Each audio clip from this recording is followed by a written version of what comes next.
What is a friend? What does friendship mean? Is friend a label for someone you know? Is it a bond or a sign of love? How do you know your friends are real?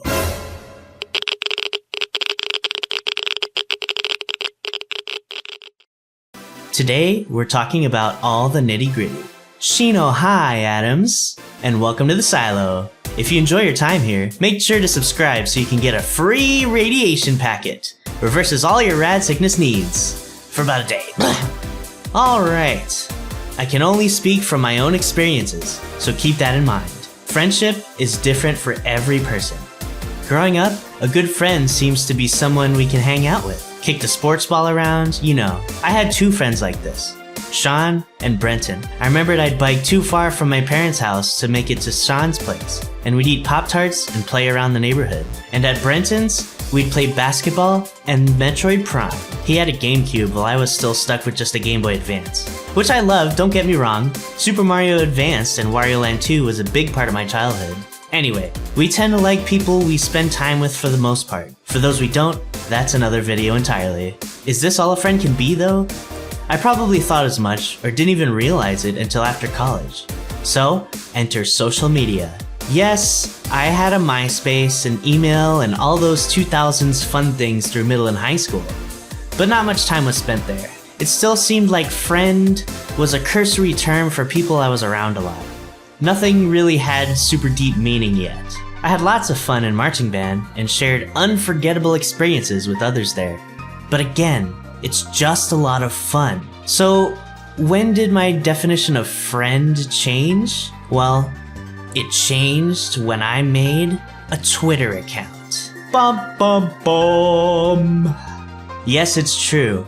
The first half of my life was not spent terminally online. I watched a lot of YouTube over the years, got into gaming content, found MXR plays, and then Iron Mouse, who was a VTuber. And I was like, what is this thing? I want to learn more. I searched videos of VTubers and found someone giving a guide on how to get started. And I was instantly like, I want to do this. So I made a Discord account, Twitter account, Twitch, YouTube, everything. From then on, I was exposed to so many new and different types of people. And of course, I made new VTuber friends. Now what's interesting about VTuber friends is that a lot of them want you to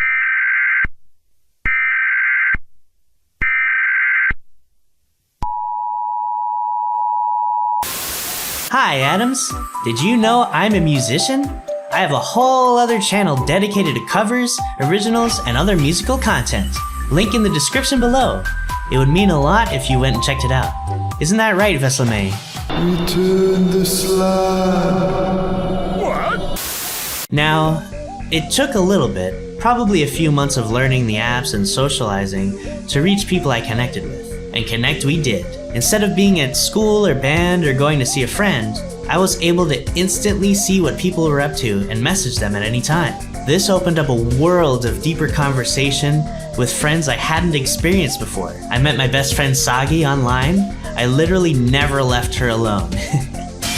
We and others talked about all kinds of things. Life, work, family, other relationships, difficulties and ideas for being a VTuber and making content. It was a lot. I found myself caring more about these people as time went on. But as with any new experience, there are things you don't know about and have to learn firsthand. Now, I'd use the word enthusiastic. If I'm excited about something and I decide to do it, it's kind of hard for me to stop and think. As you may guess, I've had some bumps in the road with some friendships. Everyone does, honestly. Some more than others. I'll give an example or two, without using names of course. Once, something happened with a friend on stream, and I essentially told the person who was causing it to apologize to them behind the friend's back. That was not okay to do, though I thought it was helping them at the time. They didn't forgive me, and we went our separate ways. There was another instance where I had shared something personal of a friend on Twitter that helped me, but I didn't think to ask permission to share. They didn't appreciate it, and though they accepted my apology, the landscape of our friendship had changed, and we eventually stopped talking to each other. There are some other times where I had made mistakes with friends, but even these all share a common theme. lack of communication. Personally, the majority of this was on my side. It had a little bit to do with ADHD, but since making these mistakes and ruminating on them for a long time, I've come to the conclusion that it's always better to ask first and act later. Losing a friend hurts, no matter whose fault it is. If you cross someone's boundaries, intentionally or not, they have the right to not forgive you. It's best to ask what these boundaries are and learn how to respect someone early on, in my own personal experience. On the flip side of this coin though, going through a hardship with a friend can end up deepening a bond. In fact, I'm of the opinion that if you don't eventually run into a problem that you can solve with someone, you'd be hard-pressed to get closer to them in a way. I'm not saying to go and start a problem so that you can deepen that bond. It is manipulative and narcissistic.